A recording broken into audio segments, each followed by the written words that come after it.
Hey everybody, today is New Year's Eve 2022, and before we ring in 2023, I thought it might be cool to kind of look back and choose my favorite stock purchases of 2022. Now, I made a lot of stock purchases in 2022, but these are my top 5 purchases.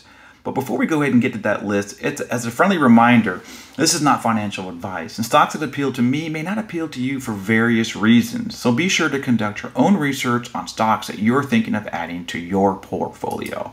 So with that, let's go ahead and get into my top 5. And number 5 is Celsius. Now, please, to all of my fellow dividend investors, do not shoot me, do not kill the messenger. Yes, Celsius is in my top 5. And yes, it does not pay a dividend. So why did I add this stock to my portfolio? Well, let's go ahead and navigate to my Robinhood platform. And you can see here that I currently own 100 shares. Guys, take a look at my cost basis. I got in when Celsius was at $59.79 and I purchased 100 shares. And you can see here for the year, Celsius is currently up nearly 41%. So I'd like to say this was a strong purchase for me. Now, Celsius did have a roller coaster of a year. You can see here that they started things off at $38.31, and throughout the year, they've seen their ups and downs with a 52-week high of up to $122.24. That means at some point, I was up nearly 100% on my initial investment. So I'm really excited to see what Celsius does in 2023. A quick fun story as to how I even got invested in Celsius. Earlier in the year, I was talking to my daughter about stocks that she thinks I should know about because of the generational difference. You know, me being in my mid-40s and her being 15. And she says, "Dad, do you know about Celsius?" And I didn't. And I asked her, "Why do you think Celsius would be a worthy investment for me?" And her explanation was just magic. She says, "Dad, everybody at my school drinks Celsius. Everybody at the gym is rocking a Celsius. And every time I go to the convenience store, I can never find the Celsius that I want to buy." So that was enough for me to look into Celsius, and I'm glad I did. You can see here, this is one of my few winners for the year where I am up significantly on my total return. Let's go and take a look at number 4, Apple. It makes sense, right? I think a lot of us probably have some type of Apple position in our portfolio, or maybe you have it on a watch list.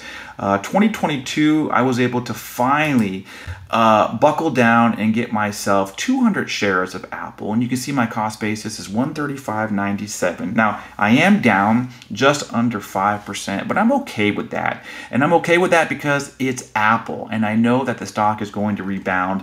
Let's go ahead and see what the 52-week range has been. You can see they've been as low as 125.87, as high as 182.94. And so if you look at my entry point of 135.97, I'm pretty happy with this. I also sell covered calls against Apple, and I'm not making a killing by any means, but it is nice to generate extra income even if I'm slightly down, and in this case, I am down for 5%. Let's go ahead and take a look at number 3, Starbucks, right? It makes sense. And it's kind of funny because I myself am not a Starbucks customer. I don't go to Starbucks. I don't really enjoy coffee, but my wife absolutely loves Starbucks. My kids are all about Starbucks. And every time I go to the airport, it seems like the line for Starbucks is longer than the line for me to get on the airplane. So it made sense for me to look at Starbucks in 2022, and I'm glad that I made the investment. Let's go ahead and take a look here at my Starbucks position. Now, they are down nearly 14% for the year, but take a look here, guys, at my average cost. I was able to pick up 100 plus shares, and my average cost, guys, is $78.62. So I am up nearly 26%. You add that to the dividends that I'm currently making, plus I've been able to sell covered calls. This is really exciting, and I think in 2022 I've made just about $270 in dividends. So this is a real winner for me. I plan on holding Starbucks as long as I can, and even though their 52-week range went down as low as $68.39. It did see an all-time high for this last year of $117, and I do feel confident, for me, I feel confident that Starbucks is going to be a real winner for me in 2023 as well. Let's go ahead and get to number 2 here, and it's a tie between 2 stocks. Boy, was it difficult to begin with coming up with this top 5 list. So it makes sense that I had to have at least one tie, and that is, it's a tie between the JP Morgan Equity Premium Income, known as JEPI, and the JP Morgan NASDAQ Equity Premium Income ETF. What a mouthful, otherwise known as JEPQ. Now, I picked up these two particular stocks because I really love the high yielding monthly paying dividend. And for my plan in 2023, I want to amass a few of these higher yield dividend paying stocks so I can in turn use that dividend to purchase other quality, perhaps long-term growth stocks. So let's go ahead and take a look here at my JEPI position. You can see here that JEPI is down nearly 13% for the year. And right now I own 100 plus shares at $54.56 a share. So I am just about even. I'm up, very slightly, and this has fluctuated. So I'm kind of glad about my price point entry. Let's go ahead and take a look here at the 52-week range. And you can see here, JEPI has been as low as just under $50 for the year, and it had a 52-week high of $63.39. So I'm pretty happy with my current position. I'd like to think that I got in relatively low. And again, I'm generating monthly income from this covered call ETF.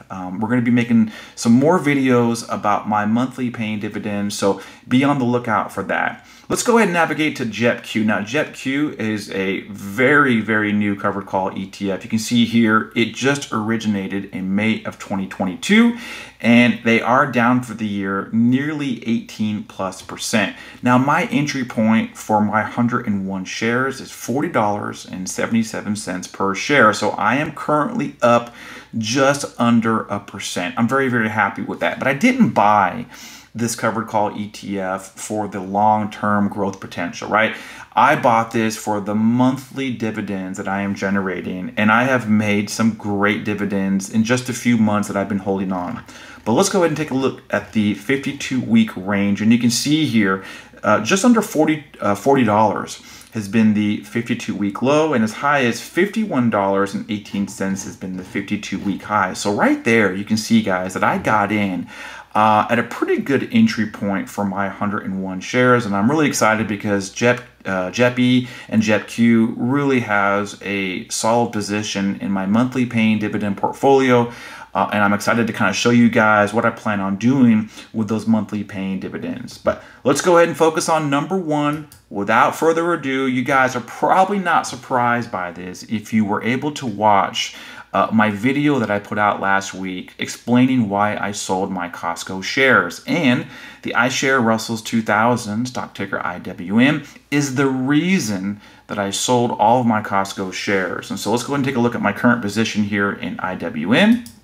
And you can see here that currently this ETF is down 21% for the year. My entry point for my 100 shares is $175.95, guys. So I'm just about at a break-even point. But once again, even though IWM does have what I think to be a pretty decent dividend yield, I really purchased this stock for the consistent premium income.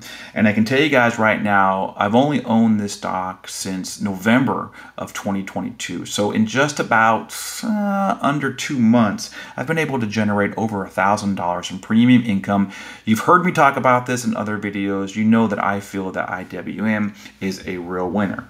So there you guys have it, my top 5 list of stocks that I'm glad that I purchased in 2022. Hey, listen, I'd love to hear from you in the comments. What are your top 5 stocks that you purchased in 2022? Go ahead and leave it in the comments. If you enjoyed this content, of course, give the video a thumbs up, and we'll see you on the next one. Hey, thanks for tuning in.